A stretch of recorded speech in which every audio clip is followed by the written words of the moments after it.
Hola. Hola, bienvenidos a otro domingo. Estamos hoy Aquí en la antesala bueno, yo iba a decir el Nosotras primer domingo dos. ¿de qué? de noviembre. De noviembre y que de octubre. Pero también sirve eso. Temporales.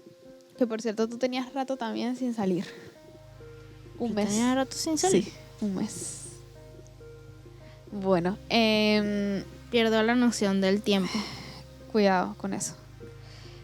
Ya se apagó toda la iluminación. Sí, como ya hace un rato lo hizo. Con un solo toque. Bueno, estamos en el primer domingo de noviembre, así que como es tradición tenemos que decidir o proponer en realidad, porque podrían hacer lo que quieran, lo que quieran, o lo que quieren, lo que quieran. O sea, poner el mojille que quieran por el inicio del mes. Yo digo que todos pongan lo que quieran. Ay, no, así no es divertido.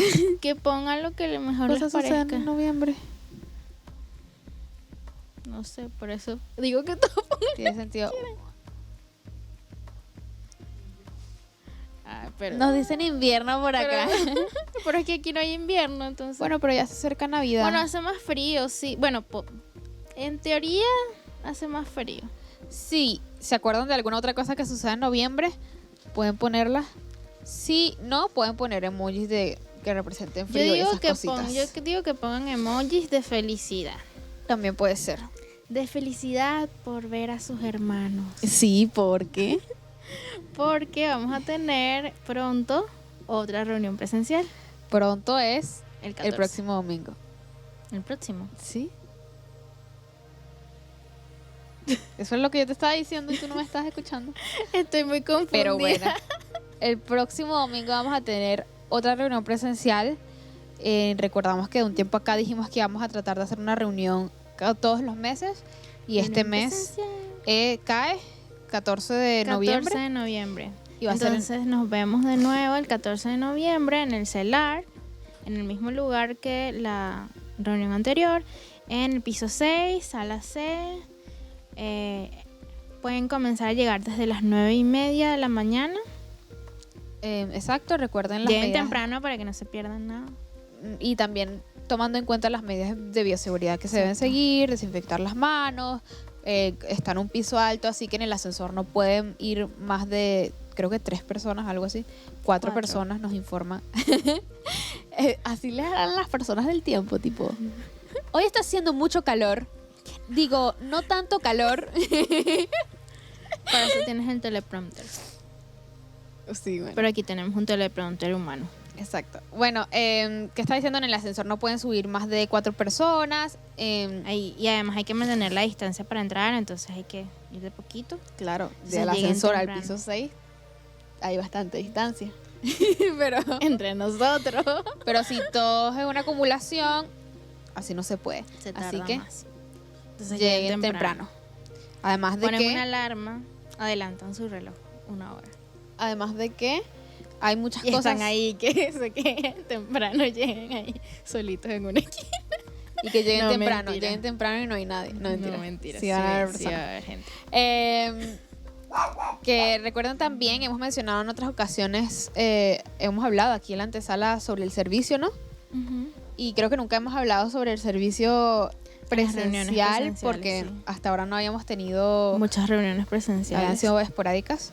Nosotros somos una iglesia, sí. Ustedes saben que muchos dicen así como esta generación de ahora que se la pasa en el teléfono. Nosotros somos una iglesia de rara. generación de ahora. Ujú, sí. Porque Estas estuvimos en iglesias de pandemia. ahora que comienzan en pandemia Y comenzamos por virtual. YouTube y no tienen reuniones presenciales. Y en todo caso nos estamos acostumbrando a la presencialidad. Sí, que es está bien raro, pero gracias al Señor. Entonces, porque nos permite reunirnos aún en medio de la distancia y nos permite tener estas oportunidades de reunirnos de manera presencial y poco a poco volver a la normalidad.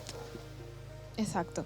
Y bueno, también en presencial hay muchas cosas con las que puedes ayudar, incluso así sea solamente llevando o ayudando a mover algo. Es una forma de servir al Señor. Y Sí, bueno, en presencial no hay que... Bueno, sí hay que grabar. Pero en presencial no hay que... No, eso también hay que hacer. No hay que... No, eso Eso también. cónchale. No, pero sí, es diferente, o sea, no, hay que pregrabar todo y editarlo y un montón de cosas, hay que poner iluminación, Escribir guiones, pero aún escribir así guiones. sigue siendo en realidad casi lo mismo, porque unas cosas reemplazan otras. Sí, Tal vez no tienes que exacto. pregrabarlo, pero tienes que organizarte para hacer un ensayo. Exacto. Y las personas, si viven en diferentes lugares, significa movilizarse Ujú. y todo eso. Ok, tal vez no tienes que Hay una hormiga pregrabarlo, pero igual. gigante intrusa en nuestra antesala. Rayos, Solo quiero que lo sepan. está agonizando, creo. No, está Pobrecita. dando vueltitas. Bueno, tal vez no tienes que pregrabar, pero aún así se tiene que montar el audio para el en vivo. Ujú. Y tiene que ser desde antes de que se llegue Hay la que gente, montar todo ¿entiendes? el tema del sonido, hay que estar Y pendiente del probarlo. sonido mientras estamos en la reunión. Bueno, estamos intentando hacer pruebas. Creo que ya todos saben que estamos haciendo algunas pruebas de transmisión.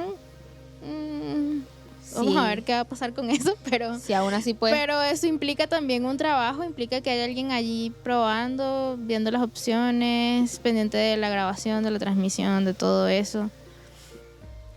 También hace falta alguien que esté pendiente en la entrada de todo el tema de las medidas de bioseguridad, como tomar la temperatura, poner el gel antibacterial, ¿qué más? Y bueno, de mover las recibir a las cosas, personas mover en todas las general. cosas, pero Bueno, también cualquier tal cosa. vez no tienes que hacer otra, no tienes que editar, pero te Pero hay tienen que que organizar mover todo. todas las cosas para, o sea, subir todas las cosas Y y, luego bueno, bajar todas las cosas. En la antesala, en el culto presencial no hay antesala, pero la antesala implica, en el culto presencial implica que hay gente que recibe a los demás, que tienen sus camisas bonitas que dicen Oasis, que tienen tarjetitas, ese tipo unos de carteles cosas. bien bonitos. Incluso de simplemente bienvenida. el invitar a las personas que conoces, a tu familia, a tus amigos antes, también es algo en lo que puedes servir en la presencialidad. Y bueno, quién sabe, poco a poco irán surgiendo también otras cosas, porque ahora estamos teniendo reuniones nada más una vez al mes y somos pocos, entonces pues cada vez me imagino que irán también surgiendo otras cosas en las que se puede ayudar. Hay algunas cosas que no tenemos, que quizás son normales en una iglesia en presencial, pero que ahorita no podemos tener, pero que más adelante probablemente podamos tener, como las clases para niños, etcétera, ese tipo de cosas. Y bueno, para terminar esta antesala, No teníamos que decir más nada. bueno, sí, por eso, para terminar esta antesala. O sea, esto es lo que vamos a decir antes de terminar la antesala. Okay. Vamos a invitarlos a los grupos de enlaces durante la semana, porque bueno, aunque estamos de manera online los domingos y no nos podemos ver mucho, no podemos interactuar demasiado, bueno, interactuamos a través de los comentarios, pero no siempre todos tienen la posibilidad de comentar, o bueno, tampoco es lo mismo. Sí. No es lo mismo. Además Tenemos durante la semana la posibilidad de vernos un poco más cercanos en las reuniones por Google Meet. Prendemos la cámara, los micrófonos, hablamos. Es mucho más. hay estudio de cara a la cara. palabra en el que cada uno dice lo que el Espíritu le ha dicho, ¿no? Porque según la palabra todos lo tenemos, así que es un espacio para participar, para enseñarnos los unos aprender unos de otros.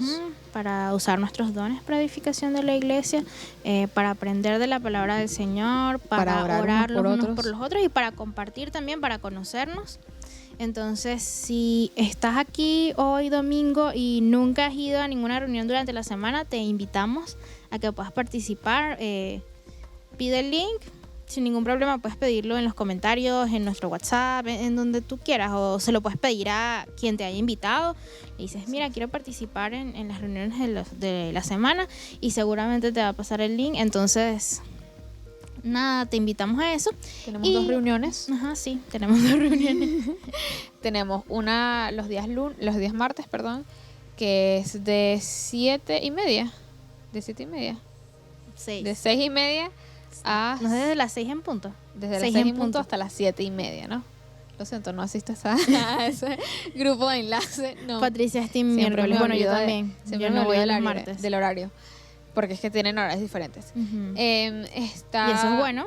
Si uno de los dos no No queda te bien cuadra, el horario, pues entonces hay puedes ir otra al otro. reunión, sí, y estamos estudiando lo mismo. Exacto. El grupo de los martes está un poco más dirigido para la familia en general, para que sea un espacio incluso en el que tú puedas invitar a tu familia, que puedas ir con tu familia o que puedas ir sin importar cuál sea tu edad. Está pensado para que pueda ser ameno para niños, jóvenes, adultos. Exacto. Más adultos. Y a diferencia del miércoles, que está enfocado un poco más en jóvenes que están en bachillerato, en la universidad, más o menos. Por supuesto, nada de esto es restrictivo, no es... Como les estamos diciendo, si un horario te queda mejor que el otro, existe la posibilidad de que... Incluso aunque no sea el ámbito, por ejemplo, digamos que vas el miércoles y tú no eres un joven entre... Que está en bachillerato o en la universidad. Y tal vez hay ciertas cosas que no son tan normales para ti en tu grupo. Debemos advertirles a todos los que quieran participar los miércoles que los miércoles nosotros nos comunicamos en un idioma que es stickers de vasito. Exacto. Stickers de vasito. Y bueno, si no sabes quién es vasito, si no sabes quién es vasito, te invitamos a ver más culto. No conoces el idioma de los stickers de vasito, tienes que venir el miércoles y nosotros te explicamos. No te preocupes, podemos llamar al mismo vasito para que te explique. No es tan difícil. Es fácil de aprender, pero tienes su ciencia. Sí, exacto. Por ejemplo, no puedes obviarlo además, porque si no cuenta. No, pero hay gente que no habla con stickers de vasito y nosotros igual los queremos y los aceptamos. ¿Quién no habla con stickers de vasito? Sí, hay gente que no habla. Hay 2 personas que tengo en mente en este momento que nunca hablan con stickers de vasito y nosotros igual los queremos. No sé quién es 2, y los aceptamos. Pero incluso la gente que viene y dice cosas, por ejemplo, tipo, siempre nos ofrecemos quiénes van a orar por las peticiones que se hayan reunido. Dicen tipo, yo lo voy a hacer. Luego tienes que enviar el sticker de vasito, ¿sabes? Para que valga de verdad. Bueno, nada, nosotros tenemos muchos chistes en el miércoles y tal vez pueda ser raro para ti si no has estado allí, pero va a ser divertido, te lo prometo. No te juntas con personas de ese rango de edad, pero aún así lo importante de los grupos y lo fundamental y lo que se repite en todos es que estudiamos la palabra, estudiamos, como dijo Stephanie, el libro de Romanos. Estamos estudiando el libro de Romanos. Ya quedan solamente 5 capítulos, por cierto. Nosotros creo que nos retrasamos un poquito. Sí. Y oramos por las peticiones que tengamos durante la semana, por las cosas que necesitamos. Damos gracias por las cosas que el Señor ha hecho por nosotros. Y tenemos tiempo de compartir. Exacto. Así que aunque quizá la forma de compartir en un grupo u otro sea un poco diferente, igual es lo mismo y lo importante es, como dice Patricia, el poder estudiar la palabra y orar. Y crecer y reunirnos de forma un poco más cercana, entre comillas, como iglesia. Y bueno, eso era lo último y además quería comentar que si todavía no han ido a ver los bloopers, los bloopers son bloopers. No, son escenas extra, porque bloopers son como escenas que salieron mal que no pusiste. Exacto. No salieron mal. Bueno, sí salieron mal, pero no las pusimos porque salieron mal porque toda la receta salió mal, si es por eso. Entonces, sino porque era muy largo. Era muy largo, sí, para la antesala. Manito arriba si quieren ver versiones extendidas de los videos de Vasito en otro lado. ¿Qué iba a decir yo? Que al final, el domingo pasado dijimos como la receta y la cosa, para los que no saben, ya lo mencionamos varias veces, pero esto no es en vivo. O sea, lo grabamos. Y dijimos... Pero nosotros estamos aquí como que estamos. Y dijimos que... Aunque estamos en el pasado, en realidad. Y hablamos de la receta, de la publicación de la receta, y sucede que al final el equipo de las redes cambiamos la planificación y subimos los bloopers primero y luego la receta. Y la receta justamente era el domingo. Entonces la receta no estaba cuando lo dijimos en antes. Hay cosas que pasan, pero sí estaban los bloopers. Y ahora decimos lo de los bloopers, pero...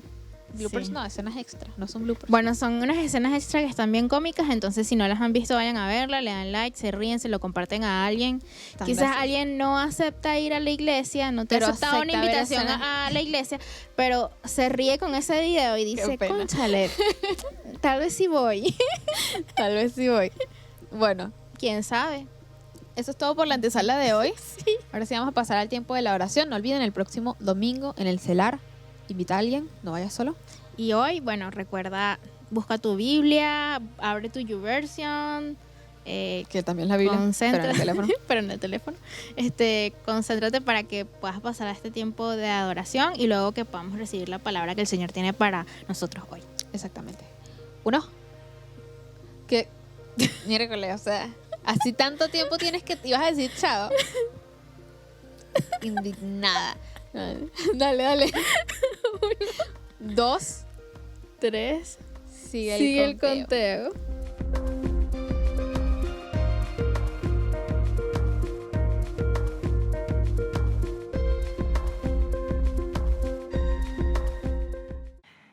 Le damos gracias al Señor por este nuevo día, esta nueva oportunidad que tenemos de alabarle juntos.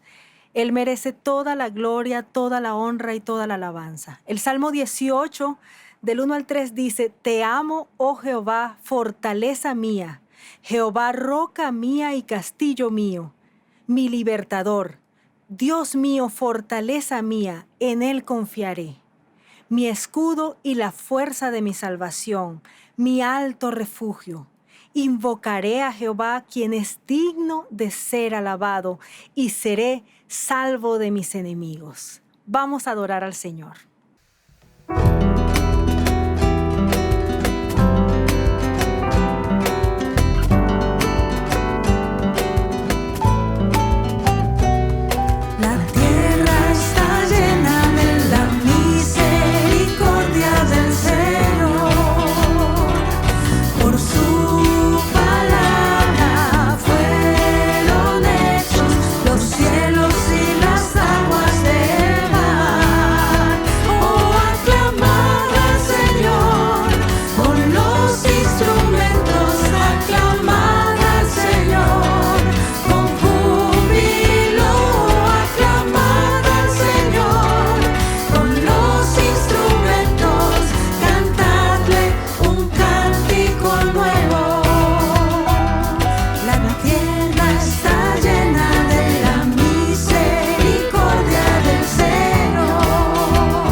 Cantadle un cántico nuevo.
Primera de Pedro 2, 4 al 5 y el 9 y el 10 dicen: acérquense a Él, a la piedra viva que los hombres desecharon, pero que para Dios es una piedra escogida y preciosa.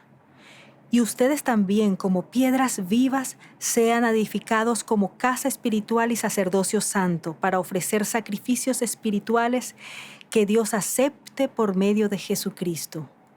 Pero ustedes son linaje escogido, real sacerdocio, nación santa, pueblo adquirido por Dios, para que anuncien los hechos maravillosos de aquel que los llamó de las tinieblas a su luz admirable. Antes ustedes no eran un pueblo, pero ahora son el pueblo de Dios. Antes no habían sido compadecidos, pero ahora ya han sido compadecidos.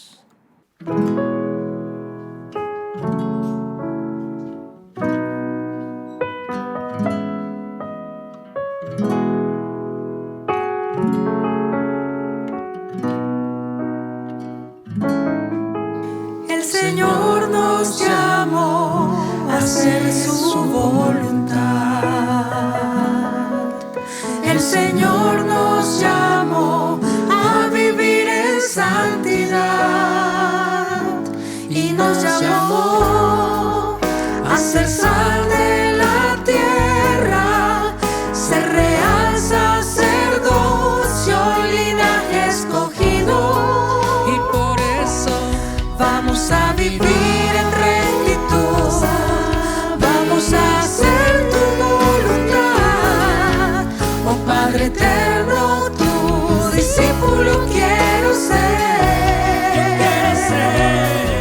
y la idolatría eliminar, y en tu amor yo confiar. Oh Padre eterno, tu discípulo quiero ser. El Señor nos llamó a andar en su amor. El Señor nos llamó a vivir su victoria y nos llamó a anunciar las virtudes de aquel que nos llamó de tinieblas a luz. Y por eso vamos a vivir en rectitud, vamos a hacer su voluntad. Oh Padre eterno, tu discípulo quiero ser, y la idolatría eliminar, y en tu amor yo confiar. Oh Padre eterno, tu discípulo quiero ser.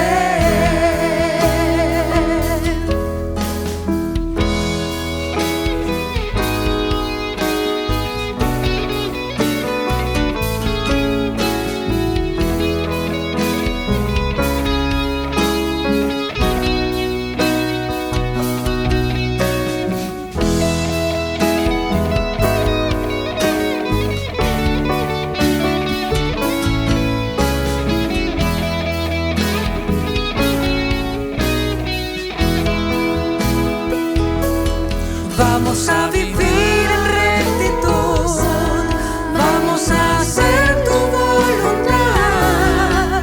Oh Padre eterno, tu discípulo quiero ser, y la idolatría eliminar, y en tu amor yo confiar.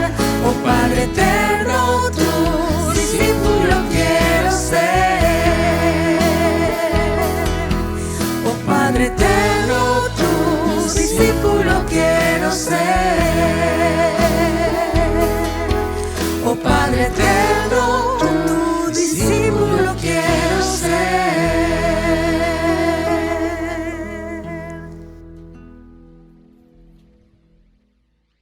buenas tardes a todos los que nos están viendo, los que nos están escuchando a través de medio y en esta hora y también los que nos van a ver en el futuro. El Señor les bendiga grandemente.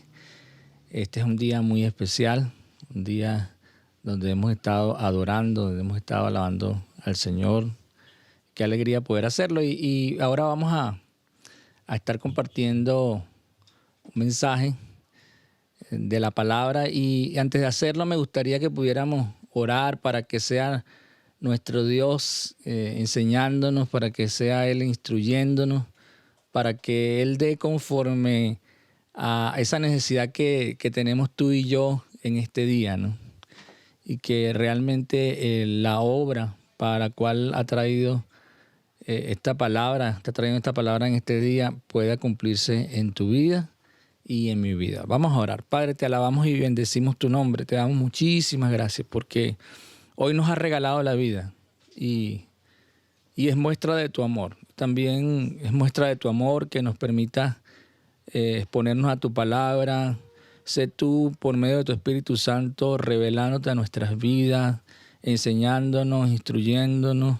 Sé tú transformándonos, Señor. Haz la obra en nuestras vidas para la cual estás trayendo esta palabra. Úsame como un canal de bendición, Señor, como un instrumento de justicia en tus manos para llevar este mensaje. En el nombre de tu Hijo amado Jesús, mi Dios, te lo pedimos y te damos gracias. Amén. Como les comentaba, este es un día muy especial y hoy voy a estar compartiéndoles un mensaje que no tiene un texto base, sino que hay varios textos que voy a estar compartiendo, voy a estar leyendo a lo largo de este mensaje y el título de esta prédica a lo mejor pudiera resultar fuerte, pudiera resultar controversial, y es el siguiente: acechando al Hijo de Dios. Quiero hacerle una pregunta ahora que iniciamos esta prédica, y es la siguiente, ¿no? ¿Alguna vez hemos actuado como los escribas y los fariseos, como los sacerdotes de la época histórica cuando Jesús inició su ministerio, que se la pasaban acechando al Hijo de Dios para hallar de qué acusarle? Y mientras piensas en esta pregunta, mientras reflexionas allí, para ponerlos en contexto, los escribas, los fariseos, los sacerdotes eran las autoridades religiosas de la época cuando Jesús inició su ministerio. Y es importante destacar que en el contexto político el poder lo detentaba el Imperio Romano. Ya Israel no era, digámoslo así, no era una nación autónoma desde hacía mucho tiempo atrás. No tenían reyes como entendemos por la palabra que sí los hubo. Es decir, ellos estaban bajo el dominio del Imperio Romano. Sin embargo, mantenían todavía como, digámoslo así, como una provincia, mantenían una cierta autoridad religiosa, ¿no? Y en este contexto también quiero comentarles que la ley de Moisés dada por Dios al pueblo de Israel para este momento histórico de Jesús hacía ya muchos años que se había escrito, y haciendo algunas investigaciones pude percatarme de algunos asuntos bien interesantes, ¿no? Y una de las cosas que quiero compartirle para que puedan reflexionar si efectivamente hemos actuado o estamos actuando como estas autoridades acechando al Hijo de Dios, es que el pueblo de Israel, teniendo ya la ley mosaica, comenzó a generar algunos procedimientos. No sé si entendemos esto un poco, y voy a hablar de las cosas que manejamos en la actualidad. Creo que todos sin ser abogados, sabemos lo que es una ley. Y yo creo que en Venezuela, sobre todas las cosas, tenemos muchísimas leyes.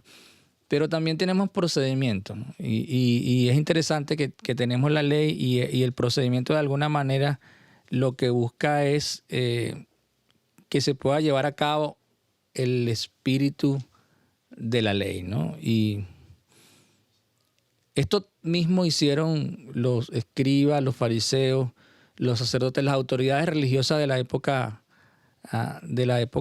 o mejor dicho, no de la época, sino durante todo el tiempo de Israel, desde que nació la ley, comenzaron a elaborar procedimientos.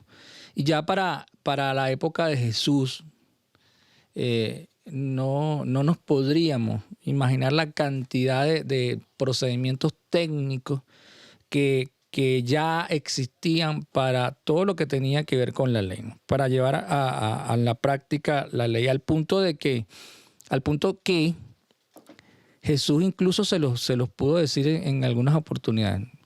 Se colocó una carga tan enorme con esto de la ley al pueblo que ya era algo muy pesado, era algo muy difícil, muy engorroso. ¿Por qué les comento esto?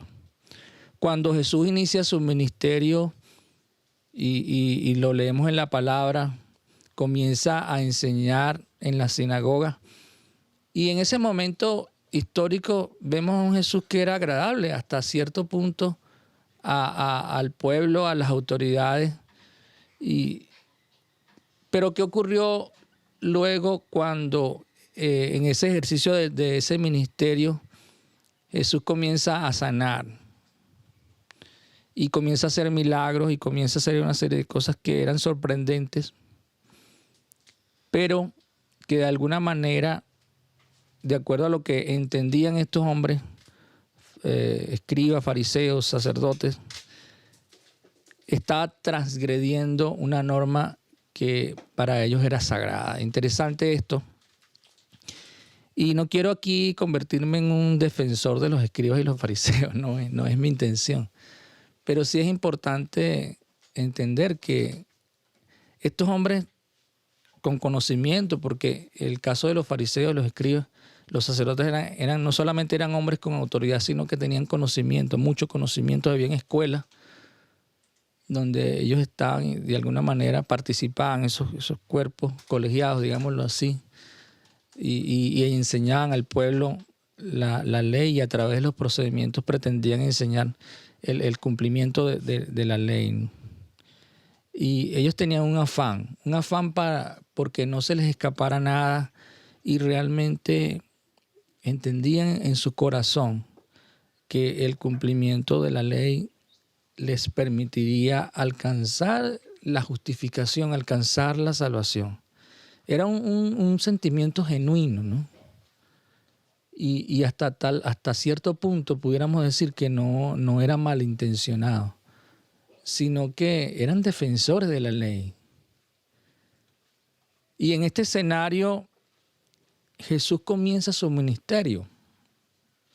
Y quiero compartirle algunas historias que están en la palabra para que entendamos que una vez que Jesús comienza ese ministerio y se hace odioso, digámoslo así, porque a su entender, a su parecer, Jesús estaba llevando a cabo su ministerio, pero en ese llevar a cabo su ministerio se estaba llevando por delante unas normas que ellos y sus antepasados habían procedimentado, habían escrito y consideraban sagradas, y cómo era posible que un hombre que se decía hijo de Dios, aunque al principio no lo dijo así, pero un hombre que hacía estas señales, ¿cómo podía ser posible que un hombre que hiciera estas señales que en apariencia venían de Dios, pudiera entonces llevarse por delante todas esas normas que según ellos no se podían incumplir?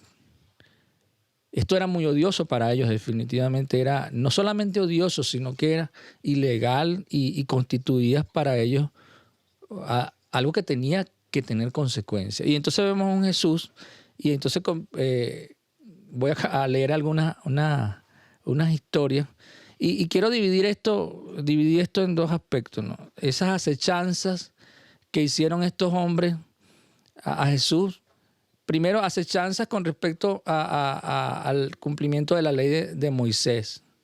Pero también estos hombres, ya considerando a Jesús enemigo, comenzaron a acecharlo desde el punto de vista de la ley de los hombres. Pero es interesante por qué hicieron esto, ¿no? ¿Es que acaso los judíos, es que acaso digamos de alguna manera, esas autoridades religiosas les interesaba, amaban a esas autoridades que los subyugaban? En ninguna manera, ¿no? Tenemos que entender que se trataba del Imperio Romano. Ellos no les era agradable estas autoridades, digámoslo así. Pero ellos, viendo a un Jesús que transgredía sus normas, ya habían sacado una conclusión. Jesús era digno de muerte, ¿no? En su pensamiento era necesario que Jesús muriera. Se había ganado el hecho se lo había ganado por el hecho de transgredir de una manera excesiva la ley. Esta era una de las cosas que también ellos mantenían sobre el pueblo, ¿no? Mantenían una carga y un peso y una amenaza de pena capital si había alguna persona que transgredía la ley de manera excesiva. Y en esa categoría de transgredir la ley de manera excesiva estaba Jesús. Ya ellos lo habían categorizado como alguien que tenía que morir, pero ellos no podían ejecutar esa muerte. Y no la podían ejecutar por el hecho de la misma ley, pero también por el hecho de que la autoridad política no la detentaban ellos. La autoridad política, como les comentaba, estaba en las manos del Imperio Romano. Entonces ellos, de alguna manera, querían buscar la manera de seducir, valga la redundancia, a estas autoridades para que ejecutaran el juicio que ya ellos habían hecho sobre la vida de Jesús. Y hago todo este preámbulo para que entendamos por qué hubo acechanzas en cuanto a buscar la manera de demostrar que Jesús estaba incumpliendo las leyes romanas, para poder ir a los romanos y decirle: este hombre ha transgredido las leyes del imperio, porque ellos no podían acusarle y decir que muriera porque había infringido la ley de ellos. O sea, incluso lo vemos en la palabra, ¿no? Cuando vemos a Pilato, a Herodes, le dicen de Jesús, pero él no ha infringido ninguna ley de nosotros. O sea, si ha infringido una ley de ustedes, juzguenlo ustedes. Pero ellos no querían juzgarlo ellos querían que muriera Jesús. Entonces, dado todo este preámbulo, espero que lo podamos comprender. Entonces, vuelvo a esa pregunta, ¿no? ¿Alguna vez hemos actuado como esos escribas, esos fariseos, esos sacerdotes que se la pasaban acechando a Jesús? Y voy a leer algunas historias. La primera que quiero compartir está en Mateo 12. Y tiene que ver con la ley y específicamente con el día de reposo. Voy a leer allí en la versión traducción Reina Valera de 1960. Dice: los discípulos recogen espigas en el día de reposo. Miren lo que dice la palabra. En aquel tiempo iba Jesús por los sembrados en un día de reposo y sus discípulos tuvieron hambre. Algo cotidiano, ¿no? Van por el camino, tienen hambre y comenzaron a arrancar espigas y a comer. Viéndolos, los fariseos le dijeron: he aquí, tus discípulos hacen lo que no es lícito hacer en el día de reposo. Es interesante cuando leemos esto, porque vemos acá un hecho fortuito o no fortuito. Porque ¿cómo es posible que estos hombres pareciera que estaban ahí a la expectativa de lo que hacía Jesús y sus seguidores, ¿no? Qué casualidad que los discípulos tenían hambre y entonces aparecían los fariseos. ¿Será que los llamaron? ¿Será que estaban allí? ¿Será que ya era una costumbre por el hecho de que Jesús era su enemigo, que habían mandado espías, gente que estuviera observando a Jesús y a sus discípulos para buscar la manera de acusarle? Le dejo eso a su imaginación. Pero lo cierto es que dice, y repito nuevamente el versículo 2, viéndolo los fariseos le dijeron: he aquí, tus discípulos hacen lo que no es lícito hacer en el día de reposo. Me detengo acá para comentarles algo bien interesante. Es que en su afán de procedimentar la ley, incluso ellos consideraban, y en otras versiones lo dice, que los discípulos frotaron las espigas. Ellos en su procedimiento, leía yo, que consideraban que el frotar las espigas se equivalía al trillar. Y en la ley dice que trillar no se podía hacer el día de reposo. Entonces imagínense ustedes al grado, ¿no? Ellos no se detuvieron en el hecho de que tenían hambre y comieron, sino que, ok, tenías hambre, pero mira, transgrediste la norma. Trillaste porque te pusiste a frotar las espigas. Por eso que le dicen a Jesús, aquí tus discípulos hacen lo que no es lícito hacer en el día de reposo. ¿Acaso se referían al comer? Evidentemente no. Se estaban refiriendo a la manera como, de alguna forma podemos decir, comían. El problema no era el comer para ellos, sino la forma como estaban logrando comer. Y el verso 3 dice, pero él le dijo, ¿no habéis leído lo que hizo David cuando él y los que con él estaban tuvieron hambre? Y está dando un ejemplo que tiene relación. Y les dice en el verso 4, cómo entró en la casa de Dios y comió los panes de la proposición, que no les era lícito comer ni a él, ni a los que con él estaban, sino solamente a los sacerdotes. ¿O no habéis leído en la ley cómo en el día de reposo los sacerdotes en el templo profanan el día de reposo y son sin culpa?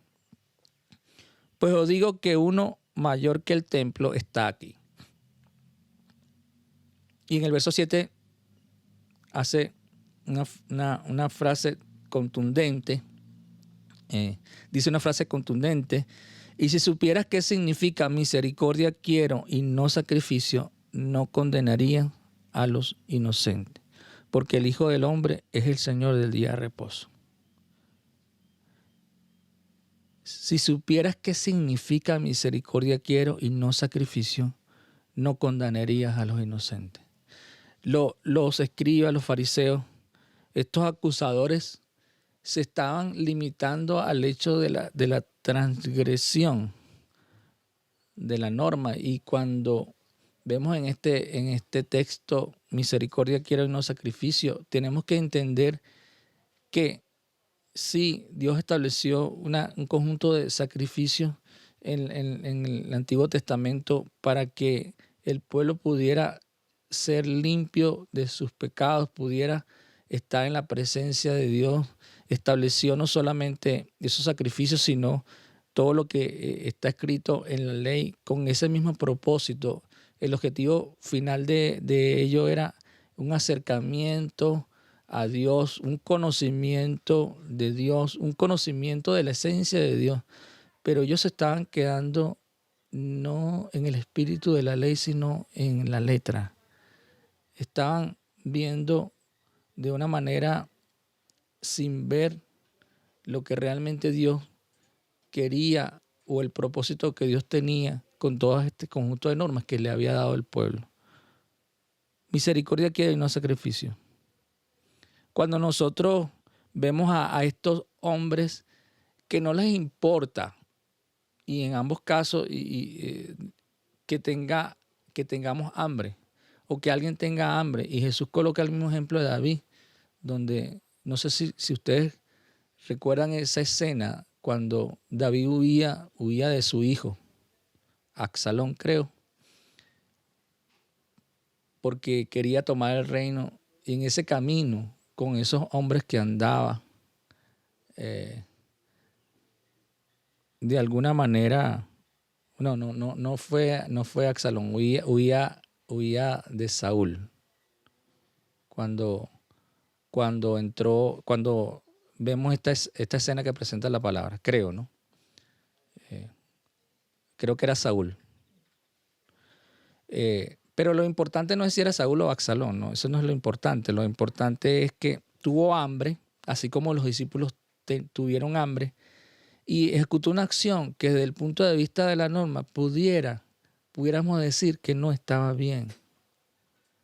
Pero qué tremendo es esto que dice la palabra, y tiene una connotación, tiene una amplitud una profundidad, esto que es necesario la revelación de Dios a través del Espíritu Santo en nuestras vidas, para que nosotros podamos entender la magnitud de lo que significa este texto en el versículo 7. Y si supieras qué significa misericordia quiero y no sacrificio, no condenarías a los inocentes.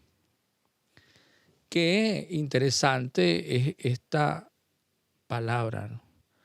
Porque nosotros sin querer, y vuelvo y repito, no quiero convertirme en defensor de los fariseos, de los escribas, en ese ánimo de ser defensores de la palabra, y estos hombres sin duda alguna están en su fuero interno entendiendo que ellos eran defensores de la palabra, y pudiéramos convertirnos en seres fríos, que no podemos ver que hay hambre.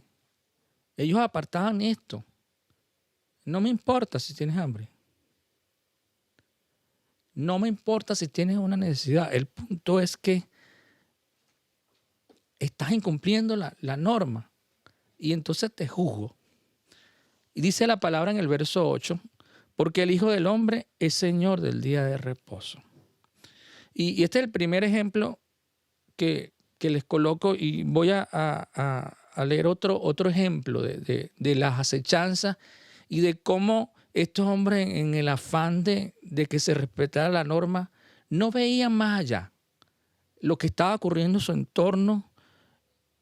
Y Dios, cuando estableció sus normas, no las estableció para que fuésemos de alguna manera robots, que cumpliéramos a rajatabla las normas sin importarnos el entorno, sin importarnos la realidad, sin importarnos que Dios es amor, que Dios tiene una esencia. Y esto es muy importante. Voy a leer ahora en una historia en Lucas 6, del 6 al 11. Acá en este texto tiene un subtítulo que dice El hombre de la mano seca. Aconteció también en otro día de reposo que él entró en la sinagoga y enseñaba, y estaba allí un hombre que tenía seca la mano derecha. Y le acechaban los escribas y los fariseos para ver si en el día de reposo lo sanaría, a fin de hallar de qué acusarle. Qué interesante esto que dice la palabra. Le acechaban. Cuando nosotros pensamos en esta palabra de acechar,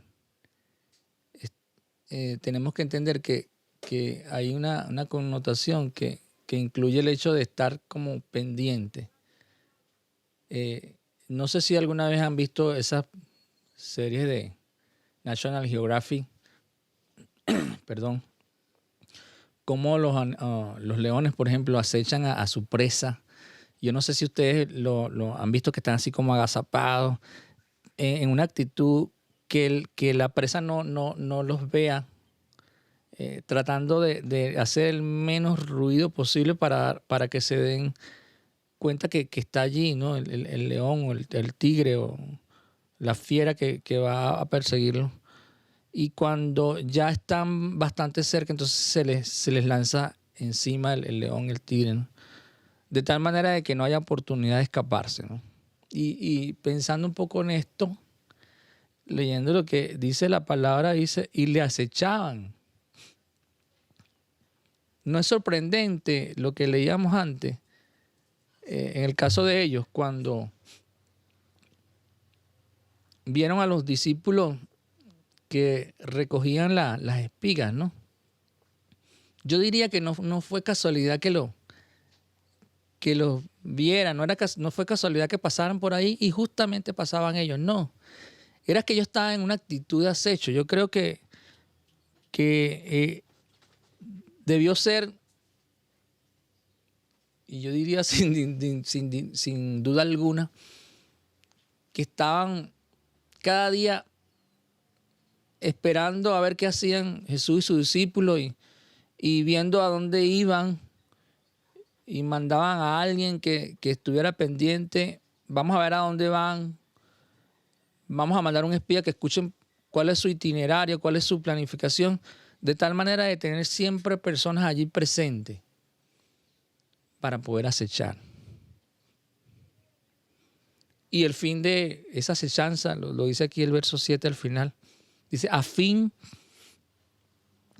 de hallar de qué acusarle. Entendemos claramente acá, como les comentaba, que ya Jesús y sus discípulos, para ellos eran enemigos. Y el hecho de acecharlo era simplemente concretar el juicio que ellos habían hecho. Acusarle y poder decir, nosotros lo consideramos culpable. Aquí están los elementos de prueba. Estos hombres merecen la muerte. El verso 8 dice, mas él conocía los pensamientos de ellos y dijo al hombre que tenía la mano seca, levántate y ponte en medio. Y él levantándose se puso. Miren aquí la contundente pregunta que hace Jesús y la respuesta que hubo de parte de estos hombres, ¿no? Dice el verso 9, entonces Jesús les dijo, os preguntaré una cosa, ¿es lícito en día de reposo hacer bien o hacer mal? ¿Salvar la vida o quitarla? Estos hombres no respondieron nada.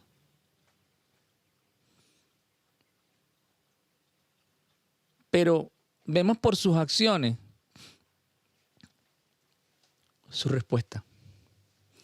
Y leemos allí en el verso 10, y mirándolos a todos alrededor, dijo al hombre, extiende tu mano, y él lo hizo así, y su mano fue restaurada.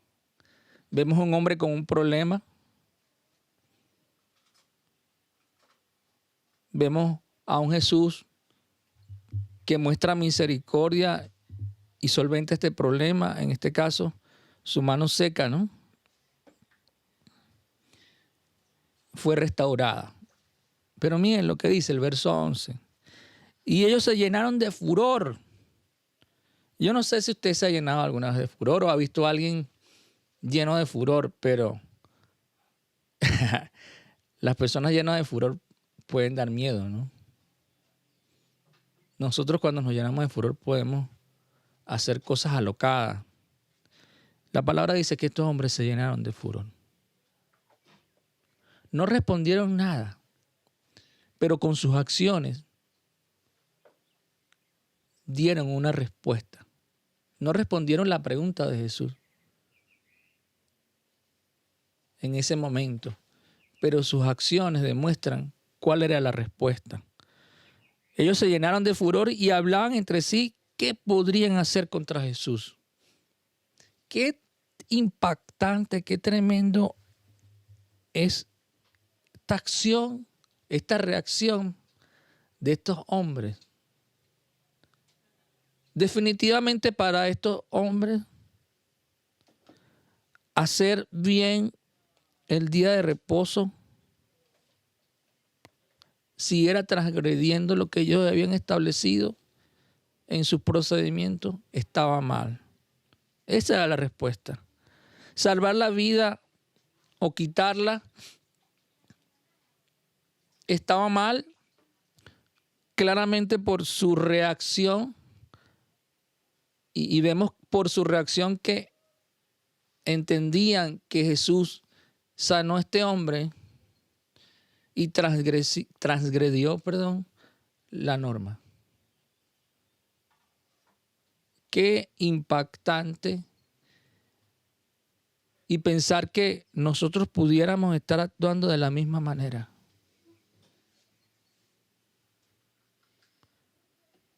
¿Será que a nosotros nos importa que las personas sean salvas? O a veces nos detenemos en esas acciones que se hacen, que a nuestro entender, a nuestro parecer, son contrarios a la norma, y emitimos un juicio de valor, un juicio acusador, tal cual como lo ejecutaron estos hombres contra Jesús. Y no nos detenemos a pensar que una sanidad, que una restauración, eso no nos importa. ¿Será que nosotros a estas preguntas de Jesús reaccionamos con furor cuando vemos las almas salvadas? Porque entendemos que en el procedimiento para salvarlas transgrediste la ley y eso es lo importante. No, pero es que se transgredió esta norma. O sea, no me hables de las almas salvadas. A mí no me importa eso. Estas personas son juzgables. Jesús es juzgable porque hizo esto el día de reposo.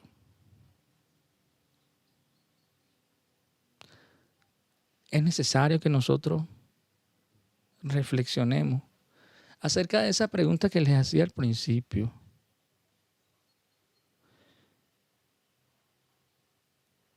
El segundo aspecto que quiero compartirles, porque dividía esto de la ley en dos ejemplos, y el segundo ejemplo es con respecto al adulterio, perdón. Y quiero leerles en Mateo 19, del 3 al 12. Miren lo que dice aquí la palabra. Dice, aquí hay un título que colocando yo aquí, el divorcio, ¿no? Versículo 3. Entonces se le acercaron los fariseos y para ponerlo a prueba le dijeron, interesantísimo, se le acercaron y para ponerle a prueba, otra vez, esa actitud de acechanza, esa actitud de recabar pruebas para que se ejecutara el juicio que ellos habían ejecutado ya, valga la redundancia, contra Jesús y sus seguidores. Dice, entonces se le acercaron los fariseos y para ponerlo a prueba le dijeron, ¿es lícito que un hombre se divorcie de su mujer por cualquier causa? Él les respondió, ¿acaso no han leído que al principio el Creador hombre y mujer los creó? Y agregó, por esto el hombre dejará a su padre y a su madre y se unirá a su mujer y los dos serán un solo ser. Así que ya no son dos sino un solo ser. Por lo tanto, lo que Dios ha unido, que no lo separe nadie. El verso 7. Le preguntaron entonces por qué Moisés mandó a darle a su esposa un certificado de divorcio y despedirla. Fíjense la actitud, ¿no? O sea, tú me vas a decir, Jesús, que Moisés se equivocó. O sea, Moisés. Estamos hablando de Moisés, Jesús. Entonces aquí, él se equivocó. ¿Qué nos dices tú al respecto, Jesús? Y miren lo que respondió Jesús en el verso 8. Él le respondió, Moisés les permitió hacerlo porque ustedes tienen muy duro el corazón. Pero al principio no fue así. Y yo les digo que salvo por causa de fornicación, cualquiera que se divorcia de su mujer y se casa con otra, comete adulterio. Y el que se casa con la divorciada también comete adulterio. Jesús lo llevó a un aspecto que tenía que ver con la ley, porque uno de los 10 mandamientos es no cometerás adulterio. Sin embargo, ellos se sentían guapos y apoyados, porque Moisés les había permitido darle carta de divorcio a sus mujeres. Qué interesante, ¿no? No se detuvieron en el daño que esto podía tener en la familia, por ejemplo. No se detuvieron en el daño que esto podía tener en los hijos como parte de la familia. No se detuvieron a pensar por un momento en el daño que esto podía tener en la sociedad. Porque un hogar destruido, un hogar disuelto, indudablemente tiene un impacto en la sociedad y en su pueblo Israel. A ellos no les interesaba. Se sentían guapos y apoyados, se sentían justificados por el hecho de que Moisés les había permitido divorciarse. Encontraron en esa posibilidad satisfacer su necesidad como digámoslo así, como hombres, como mujeres. Si no quiero estar con mi pareja, tengo esa posibilidad y arreglamos este asunto. Pero Jesús les dijo, por la dureza de sus corazones, Moisés lo permitió. Pero esto no era el plan de Dios. Qué tremendo cuando vemos la manera como estos hombres interpretaban la norma, como estos hombres en su afán por la defensa de la ley construyeron procedimientos que en muchísimos casos iban en contra de la ley misma. Voy a compartir un segundo aspecto. Hablamos de las acechanzas con respecto a la ley de Moisés, porque ellos tenían que buscar una justificación de que Jesús y sus discípulos estaban transgrediendo la ley de Dios. Pero también ellos comenzaron un plan de acción, de acechanza con respecto a la ley de los hombres, porque era necesario en su entender y en la realidad política que ellos vivían. Ellos estaban bajo el dominio, como les comentaba yo en un principio, de los romanos, del Imperio Romano, y quienes iban a ejecutar ese juicio que ya ellos habían emitido contra Jesús, necesariamente tenían que ser las autoridades civiles, las autoridades políticas, es decir, las autoridades del Imperio Romano. Y por lo tanto necesitaban buscar pruebas para llevárselas a esas autoridades y decirle, mira, este hombre ha violentado las normas del imperio y por lo tanto merece la muerte. No podían ir con un argumento desde el punto de vista de sus normas religiosas. Y voy a leer allí en Lucas 20, del 19 al 26. Aquí dice la cuestión del tributo. Dice la palabra en el versículo 19. Procuraban los principales sacerdotes y los escribas echarle mano en aquella hora, porque comprendieron que contra ellos había dicho esta parábola, pero temieron al pueblo. Cuando leemos este texto, antes del 19, vemos cómo estos hombres se sintieron amenazados, se sintieron acusados por Jesús, y los invito a que lo lean, le dice sus verdades. Pues. Y hay un dicho que dice, yo no sé si lo han escuchado, el que se pica porque así come, ¿no?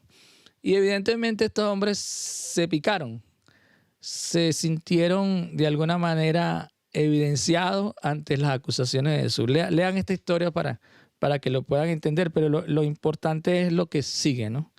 Y acechándole enviaron espías. Una vez más, miren, acechándole enviaron espías. Yo no sé si usted entiende el concepto de espía, pero espía es una persona que tú no sabes que es contrario a ti, una persona que tú no sabes que está allí. Incluso los espías modernos, un espía, por ejemplo, ruso en Estados Unidos, es alguien que no es que va a hablar ruso y se va a comportar como un ruso, por decirlo algo así. Es alguien que tú lo vas a ver como un norteamericano y con la cultura norteamericana, alguien que pasa desapercibido, o al contrario, si está, por ejemplo, un espía norteamericano en Rusia, es una persona que va a hablar ruso perfectamente, que tiene las costumbres rusas, o sea, es alguien que pasa desapercibido. Qué interesante que dice la palabra, y acechándole enviaron espías que se simulasen justos. ¿Qué les parece? A fin de sorprenderle en alguna palabra para entregarlo al poder y a la autoridad del gobernador. Ya ellos tenían un plan fríamente calculado. Ellos entendían, y las autoridades religiosas entendían, que Jesús era digno de muerte según lo que ellos habían analizado y visto, ¿no? Ellos tenían esas pruebas. Necesitaban entregarlos al poder y a la autoridad del gobernador para que emitiera, para que concretara el juicio que ellos habían hecho. Y la concreción tenía que ser la ejecución, la muerte de Jesús. Y dice el verso 21, y le preguntaron diciendo, Maestro, sabemos que dices y enseñas rectamente. Qué hipócritas, ¿no? Miren cómo empiezan, ¿no? Maestro, sabemos que dices y enseñas rectamente y que no haces acepción de persona, sino que enseñas el camino de Dios con verdad. Esa introducción era, bueno, no sé cómo la llamaríamos en esta época. Creo que hay una palabra que no la puedo decir por acá, ¿no? Ese halago que le hacen a a Jesús, ¿no? Dice el verso 22, una pregunta para Jesús, para ver cómo reaccionaba Jesús, poniendo entre la espada y la pareja de Jesús. Miren lo que le preguntan en el verso 22. ¿Nos es lícito dar tributo a César o no? O sea, en pocas palabras, Jesús, mira, ¿será que nosotros tenemos que pagar los impuestos, los tributos al Imperio Romano? Y el verso 23, miren lo que dice.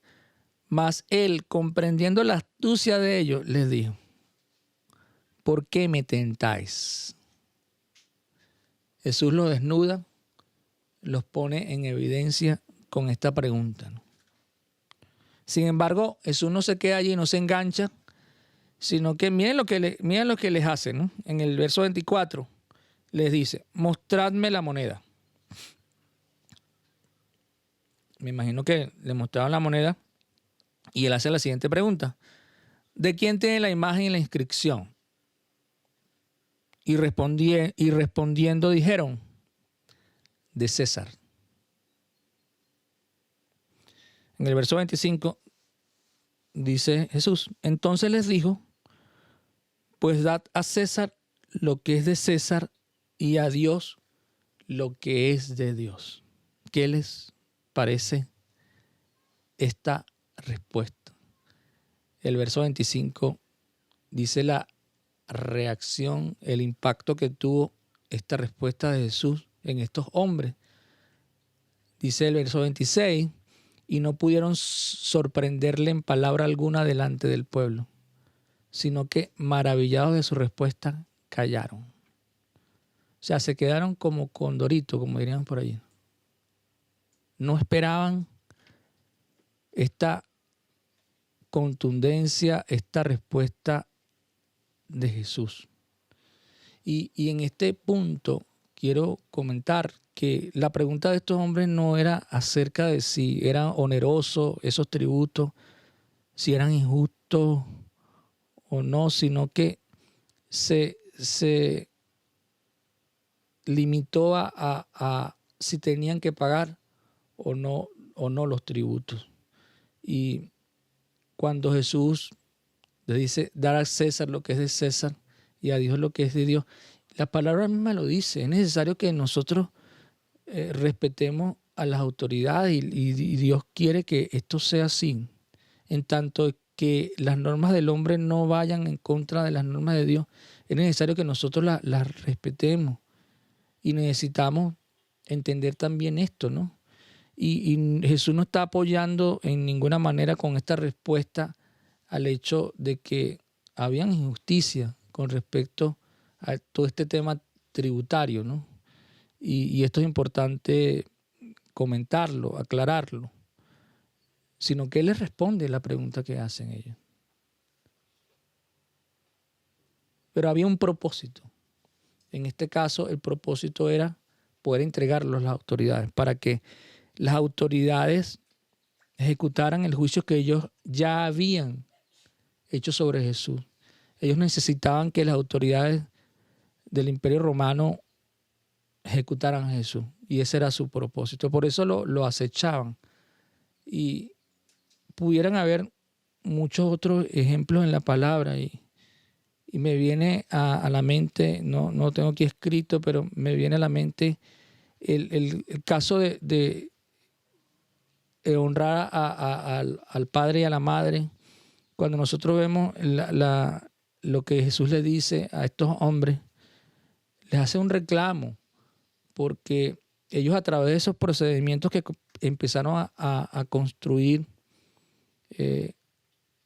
ya no honraban al padre y a la madre. Con solo decir, todo lo que yo pueda darle, ya lo he ofrendado a Dios. Creo que la Biblia en una traducción dice es corbán.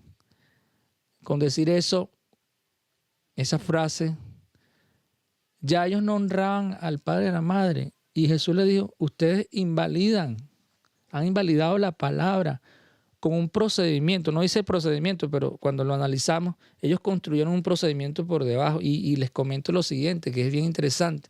a nivel de las leyes internacionales, y por supuesto que también se aplica aquí en Venezuela, no puedes construir una norma de carácter menor, o sea, de un nivel menor, que es el caso de los procedimientos, que vaya en contra de la ley principal. Y esto es lo que hicieron estos hombres. A través de sus procedimientos, muchas de las cosas que estaban plasmadas allí iban en contra de la ley y por lo tanto, desde el punto de vista de lo que les estoy comentando, eran nulas, eran inválidas.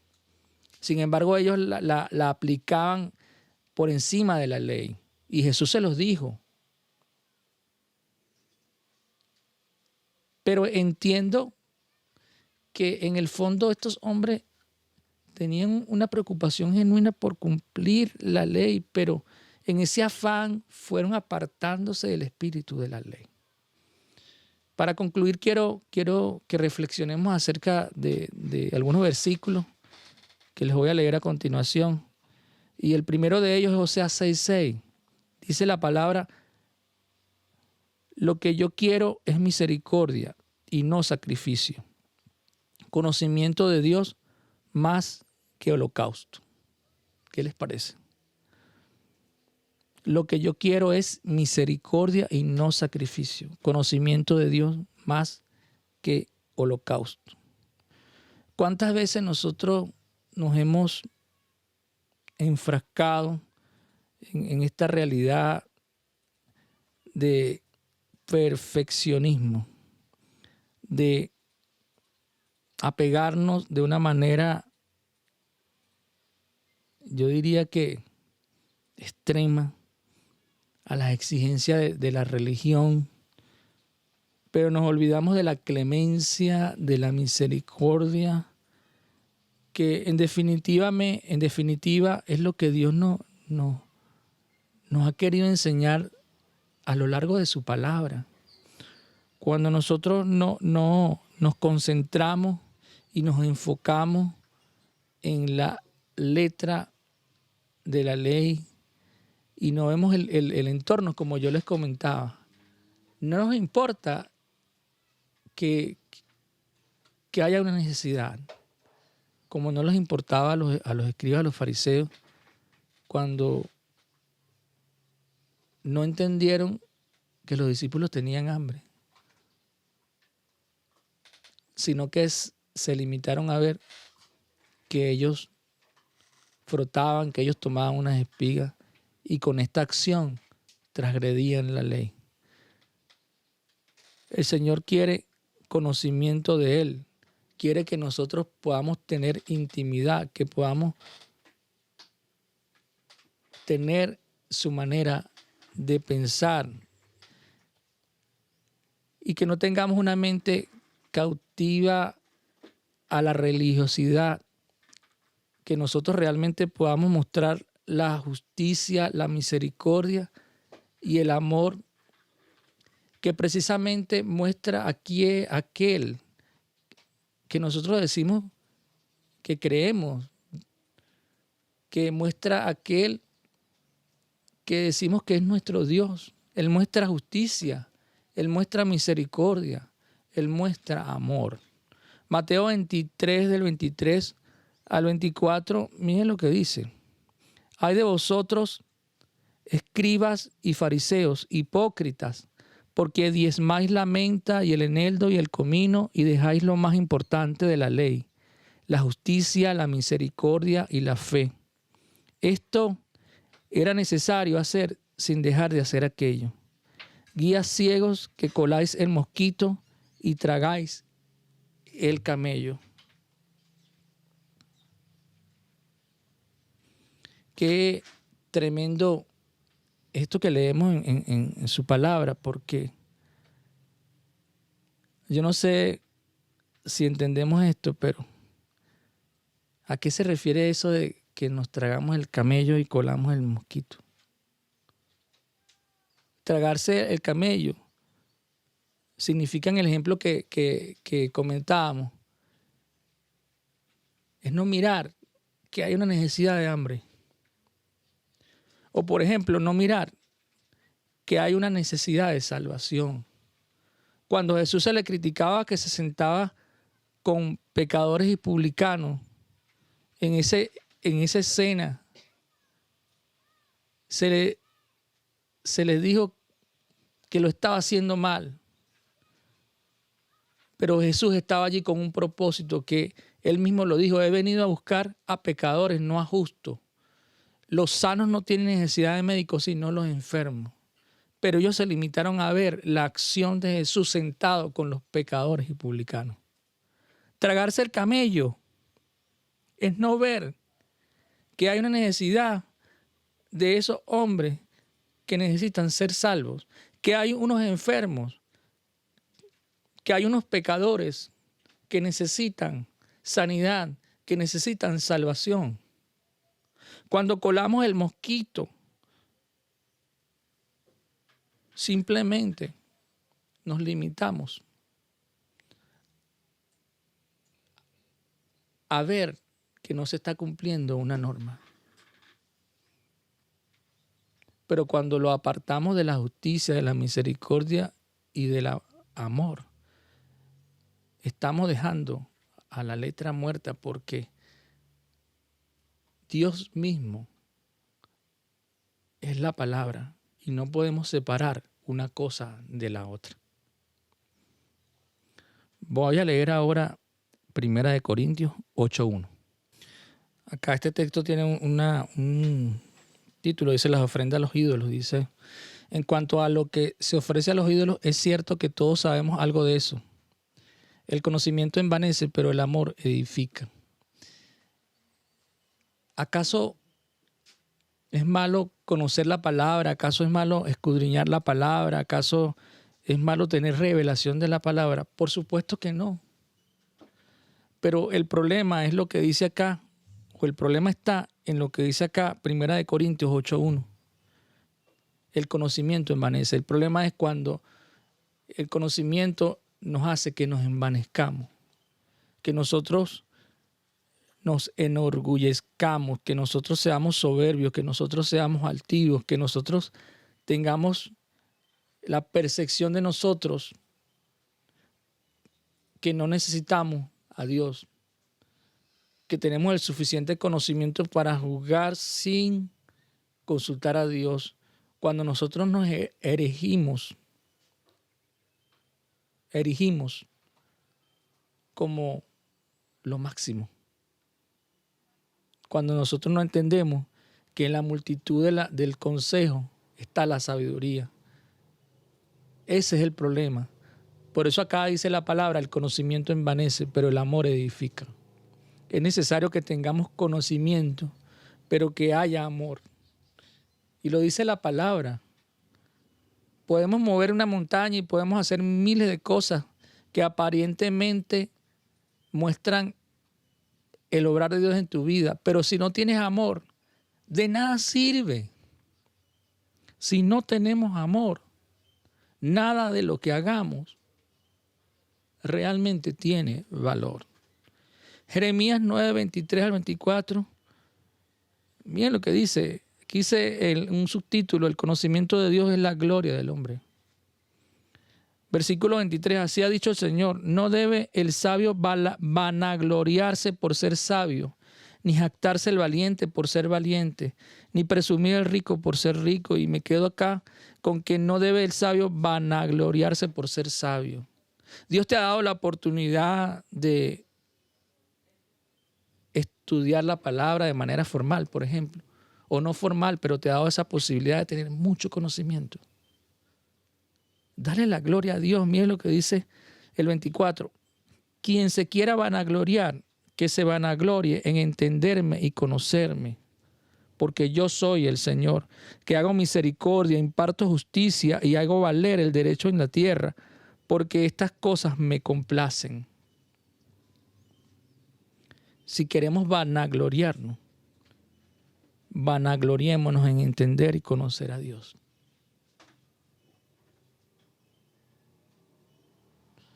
Nosotros indudablemente necesitamos siempre de Dios. No importa la postura o la posición, mejor dicho, el cargo, el lugar donde te encuentres, donde Dios te haya colocado. el mucho conocimiento, los muchos recursos que Dios te haya dado, que eso no te aparten de Dios. Que tú le puedas dar la gloria a Dios siempre. Que no separes la letra de la esencia de Dios, porque son una sola cosa. Porque repito, la palabra misma dice que la palabra es Dios. No podemos separarla con nuestros procedimientos humanos, con nuestro afán de cumplir la norma. Porque claramente, y vemos en la palabra y entendemos en la palabra, que esto tiene un riesgo. Y la concreción de ese riesgo es que nos apartemos de Dios. Gloriémonos en entender y conocer a Dios. Porque dice la palabra, yo soy el Señor que hago misericordia, imparto justicia y hago valer el derecho en la tierra. Nosotros tenemos que tener la esencia de Dios, tenemos que actuar con amor, tenemos que actuar y es necesario que actuemos con misericordia. Y para concluir, quiero leer este último texto en 2 Corintios 3:6. Dice, pues Él nos hizo ministros competentes de un nuevo pacto, no de la letra, sino del Espíritu, porque la letra mata, pero el Espíritu vivifica. Qué impactante, qué grandioso es lo que está escrito en este texto de la palabra. Y lo voy a volver a leer. Dice, pues Él nos hizo ministros competentes de un nuevo pacto, no de la letra, sino del Espíritu, porque la letra mata, pero el Espíritu vivifica. No es a través de la ley, del cumplimiento de la ley, porque no nos es dado, y esto es muy importante que lo entendamos, no nos es dado al ser humano, a ninguno, a través del cumplimiento de la ley, alcanzar la gracia, la justificación, la misericordia y la salvación. Es imposible que ni aún un solo ser humano tenga esa capacidad. La ley tuvo una finalidad, un objetivo, y era mostrarnos a Jesús. La concreción de la ley, el cumplimiento de la ley y los profetas es la llegada de Jesús, la misericordia, la justificación, el amor manifestado a través de Jesús. Por eso es que Jesús dice, yo no he venido a abolir la ley, sino a cumplirla. Y es a través del sacrificio de Jesús, cuando nosotros juntamente con Él, como dice Gálatas 2:20, con Cristo estoy juntamente crucificado y ya no vivo yo, mas vive Cristo en mí. Y lo que ahora vivo en la carne, lo vivo en la fe del Hijo de Dios, el cual me amó y se entregó a sí mismo por mí. Cuando nosotros resucitamos con Cristo a través de ese sacrificio, es que podemos tener un espíritu que nos vivifica, que nos salva, que nos da vida. Pero cuando nosotros pretendemos autojustificarnos, pretendiendo que vamos a cumplir la ley, y más aún pretendiendo, como estos hombres, cumplir la ley y además toda esa cantidad de procedimientos que muchos de ellos eran contrarios a la ley, se convertía en algo aún más imposible. La letra mata, pero el Espíritu vivifica. Y no estoy diciendo con esto que la ley no es buena, no es justa, porque la misma palabra dice que la ley es buena, es justa y tenía un propósito. Y tiene un propósito. Pero es Jesús quien la cumple y es a través del poder del Espíritu Santo. Cuando nosotros venimos a Jesús con una actitud correcta y entendemos que es necesario que nos arrepintamos, entendiendo que hemos cometido pecado y que necesitamos la gracia, es en ese momento cuando nosotros podemos alcanzar la salvación. El Señor nos ha convertido y nos ha dado una responsabilidad de ser ministros competentes de un nuevo pacto, ese nuevo pacto de gracia. Y es lo que nosotros debemos manifestar. Y es un reto para ti y para mí, tú que me estás escuchando, tú que has decidido seguir a Cristo. Déjame decirte que Dios te ha convertido, te ha dado esa responsabilidad de ser un ministro competente del nuevo pacto, del pacto de gracia. Ese es el mensaje que nosotros debemos llevar, el mensaje de la gracia, no el mensaje de la ley. El mensaje de la gracia que dice que solamente en la fe en Jesús podemos ser salvos. Y es el que te va a permitir entonces, con la ayuda del Espíritu Santo, poder obedecerle. Pero si nosotros nos enfrascamos en querer autojustificarnos, solamente vamos a tener un fin. Y es lo que dice aquí la palabra. Porque la letra mata. Yo quiero orar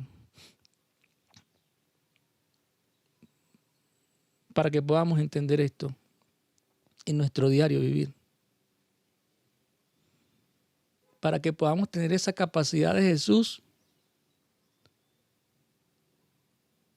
de juzgar de manera adecuada. Para que cuando nosotros veamos a esos discípulos contemporáneos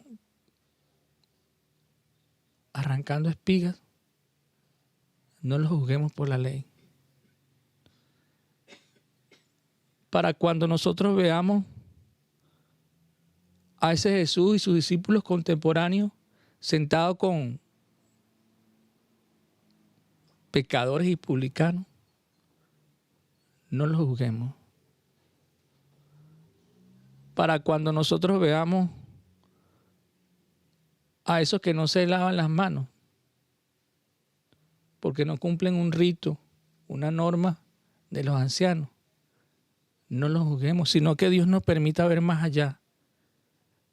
Que el Señor nos permita ver, sí, a esos hombres frotando las espigas que en apariencia están violando la norma, pero que nosotros podamos ver en la misericordia y en el amor de Dios a esos hombres que tienen hambre. Que nosotros podamos ver a esos hombres sentados con publicanos y pecadores y nos resulte odioso, digámoslo así, nos resulta incorrecto, pero que no nos enganchemos y no nos quedemos allí, sino que veamos a esos que están sentados junto con ellos, que necesitan la salvación, que están enfermos, que son pecadores, y que Dios en su misericordia y en su amor, y nosotros a través de ese accionar como ministros competentes de un nuevo pacto de gracia y de amor, nosotros podamos visualizar esto. De tal manera de que nosotros no nos convirtamos en acechadores, sino que nos convirtamos en seguidores de Jesús. Vamos a orar. Padre, te alabamos y bendecimos tu nombre. Te damos muchísimas gracias, Padre, porque nosotros éramos pecadores, porque nosotros estábamos enfermos y tú te sentaste en la mesa con nosotros. Tú nos invitaste a sentarnos en la mesa contigo. Gracias, Señor, porque nosotros no éramos dignos y tú nos hiciste dignos. Gracias, Señor, porque tú nos justificaste a través del sacrificio que hiciste en la cruz. Padre, quita de nosotros toda soberbia, toda altivez, todo orgullo. Oh, Señor, ayúdanos a ser como tú, que dijiste misericordia quiero y no sacrificio. Señor, ayúdanos a no condenar a los inocentes, porque tú no nos condenaste a nosotros. Aun cuando éramos pecadores, no nos condenaste a nosotros. aún siendo pecadores, tú moriste por nosotros. Señor, yo te pido por aquellos que no te conocen, para que tú en esta hora, Señor, les vivifiques el Espíritu por medio de tu Espíritu Santo, convenciéndolos de la necesidad que tienen de reconocerte como Señor y Salvador, de la necesidad que tienen de reconocer que son pecadores, que están en una situación que amerita de tu intervención divina, que puedan entender que solo ellos no van a poder justificarse, que no van a poder alcanzar tu salvación, pero eso solo lo puedes hacer tú. Padre, te alabamos y bendecimos tu nombre en esta hora, porque tu gracia nos ha alcanzado, Señor. Permite, Dios, que tu gracia, Señor, siga sobre nosotros, Señor, y no te apartes de nosotros, Señor. Ayúdanos como iglesia, Señor. Yo te pido por cada uno de mis hermanos de la iglesia Oasis y de la iglesia universal, de todos aquellos que te han conocido, Señor, que podamos entender esto en tu palabra. Y eres tú, Señor, que nos puede enseñar el espíritu de la letra. Oh, Señor, te alabamos y bendecimos tu nombre, porque tú eres bueno, porque grandes son tus misericordias. Te damos muchísimas gracias, mi Dios. Obra para que nosotros podamos tener esta palabra en nuestros corazones y llevarla a la práctica, Señor. Eres tú, Señor, que nos puede ayudar. Solo tú. Y te alabamos y te bendecimos por ello. Amén. El Señor es bueno, el Señor es misericordioso. El Señor les bendiga grandemente y nos permita esta semana estar atentos en aquellos que tienen hambre, en aquellos que tienen necesidad de salvación.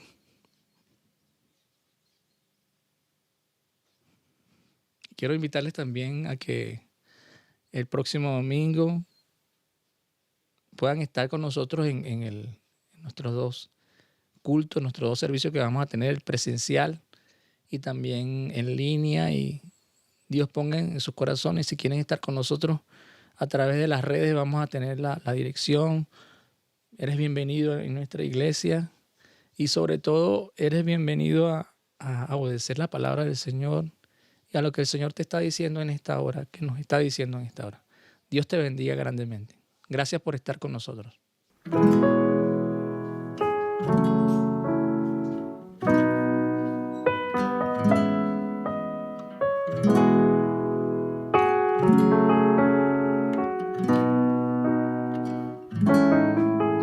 El Señor nos llamó a hacer su voluntad.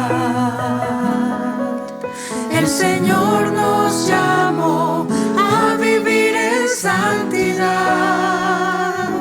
y nos llamó a ser sal de la tierra, ser real sacerdocio, linaje escogido. Y por eso vamos a vivir en rectitud, vamos a ser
Padre eterno,